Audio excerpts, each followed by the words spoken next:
Hello guys, നമുക്ക് chocolate brownie ഉണ്ടാക്കിയാലോ? Main ingredient dark chocolate ആണ്. ഞാൻ 2 പാക്കറ്റ്സ് ആണ് എടുത്തിരിക്കുന്നത്. സോ നമ്മുടെ അസിസ്റ്റന്റ് ഇതേ മുറിക്കുകയാണ് കേട്ടോ. എൻ്റെ അസിസ്റ്റന്റ് ആരാന്നൊക്കെ ഞാൻ കാണിച്ചു തരാം അവസാനം. ബൗളിലേക്ക് അരിപ്പ വെച്ചിട്ട് 3/4 കപ്പ് മൈദ ഇട്ട് കൊടുക്കുക, 1/2 കപ്പ് പഞ്ചസാര പൊടിച്ചത് ചേർത്ത് കൊടുക്കണേ. ദെൻ ഒരു 1/4 കപ്പ് കൊക്കോ പൗഡറും കൂടെ ചേർത്തിട്ട് നന്നായിട്ടൊന്ന് അരിച്ചെടുക്കുക. ചോക്ലേറ്റ് മെൽറ്റ് ചെയ്യാൻ വേണ്ടിയിട്ട് ഡബിൾ ബോയിലിംഗ് മെത്തേഡാണ് ഫോളോ ചെയ്യുന്നത്. സോ നമ്മൾ ബൗളിൽ വെച്ചിട്ട് കുറച്ച് ചോക്ലേറ്റ്സ് ബാക്കി വെച്ചിട്ട് ബാക്കി ചേർത്ത് കൊടുക്കണം കേട്ടോ. 2 ക്യൂബ് ബട്ടറും കുറച്ച് സൺഫ്ലവർ ഓയിലൂടെ ഒഴിച്ചിട്ട് നന്നായിട്ടൊന്ന് മിക്സ് ചെയ്ത് മെൽറ്റ് ചെയ്തെടുക്കണം. ചോക്ലേറ്റിന്റെ ആ ഒരു മിക്സർ തണുത്ത് വരുമ്പോഴത്തേക്കും അതിലേക്ക് 2 കോഴിമുട്ട ചേർത്ത് കൊടുക്കണം. കുറച്ച് വാനില എസൻസും കൂടെ ചേർത്തിട്ട് നന്നായിട്ടൊന്ന് മിക്സ് ചെയ്ത് കൊടുക്കണം. നമ്മൾ അരിച്ച് മാറ്റി വെച്ചിരിക്കുന്ന സാധനം കുറച്ചായിട്ട് ഇട്ട് കൊടുത്തിട്ട് നന്നായിട്ടൊന്ന് മിക്സ് ചെയ്തിട്ട് കുറച്ച് പാലും കൂടെ ഒഴിച്ചു കൊടുക്കണം കേട്ടോ. ബാറ്റർ ഒന്ന് തിക്ക് ആവാതിരിക്കാൻ വേണ്ടി. ബാലൻസ് ചോക്ലേറ്റും കൂടെ ആഡ് ചെയ്തതിന് ശേഷം ഇതാണ് നമ്മുടെ ബാറ്ററിന്റെ കൺസിസ്റ്റൻസി. സോ നമ്മൾ ഓയിൽ ഗ്രീസ് ചെയ്ത കേക്ക് ടിന്നിലോട്ട് ബാറ്റർ ഒഴിച്ചു കൊടുത്തിട്ട് ഒരു 30 to 35 മിനിറ്റ് ബേക്ക് ചെയ്തെടുക്കണം.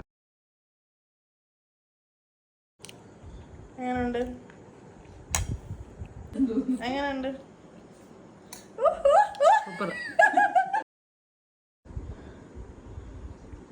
എങ്ങനെയുണ്ട്? എങ്ങനെയുണ്ട്? കൊള്ളാമോ? എങ്ങനെയുണ്ട് അഞ്ജു? കഴിച്ചില്ല. എങ്ങനെയുണ്ട് അഞ്ജു? ഞാനും എൻ്റെ അസിസ്റ്റന്റും കൂടെ ഉണ്ടാക്കിയോണ്ട് പറയില്ല, സൂപ്പർ ആയിരുന്നു.